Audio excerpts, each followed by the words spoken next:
I want to go to Kelly O'Donnell now, who is traveling with the president. She is in West Palm Beach, Florida, as he is spending the Thanksgiving holiday at his Mar-a-Lago home. And Kelly, can we start with here the latest news from the Trump administration that they're going to look at, we mentioned it at the top of the show, these green card holders from what they call countries of concern. We're just getting an update on what those countries are, what this means. This is a potentially very significant development, right?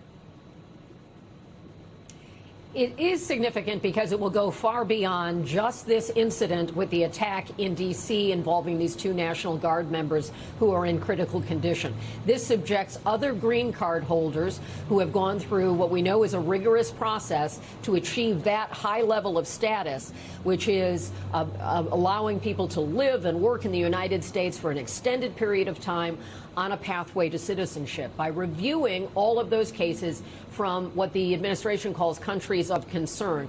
And they have defined those countries in specific documents. It includes Afghanistan, of course, but it also includes some of the countries that you would expect to have terror concerns or unstable governments, things like that, from around the world.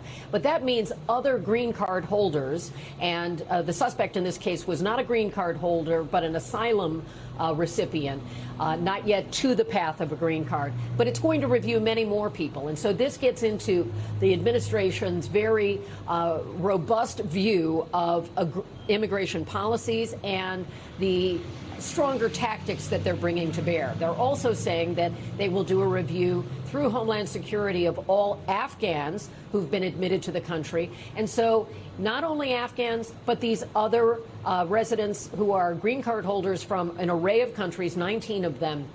So this will have farther-reaching implications for many immigrants in the United States. The president, of course, also calling up additional National Guardsmen to be deployed in Washington, D.C. That has also been a subject of criticism and legal challenges, as we know, Hallie. Kelly, there's also, when we talk about the suspect, we're learning more about the work that he did in this so-called zero unit, one of these zero units that worked closely with the U.S. in the war in Afghanistan. Can you tell us more about what that is, what the work was, what we're hearing from some of the members of the Trump administration about this?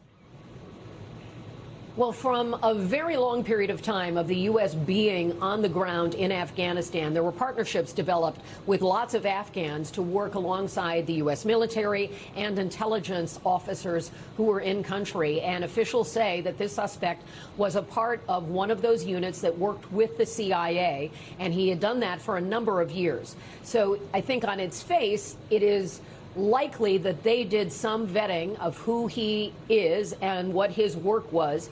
So you hear the administration saying there was no vetting done.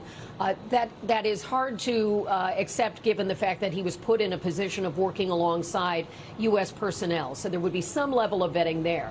Now, the administration is taking a very difficult position, and they are speaking about this suspect in harsh terms. They refer to him today as, this animal would never have been here if not for Joe Biden's dangerous policies, which allowed countless unvetted criminals to invade our country and harm the American people. That gives you a sense of the tone coming from the Trump administration and their intention to put the responsibility on the prior administration.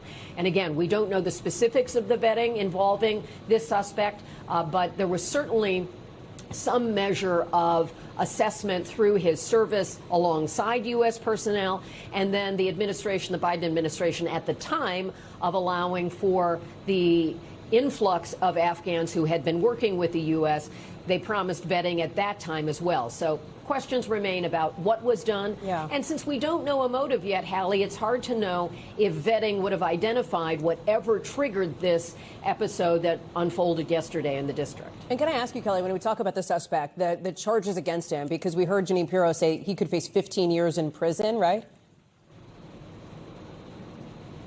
Well, the charges at this point are very much kind of the moment. We have two soldiers who are in critical condition, and so these are assault charges at this point.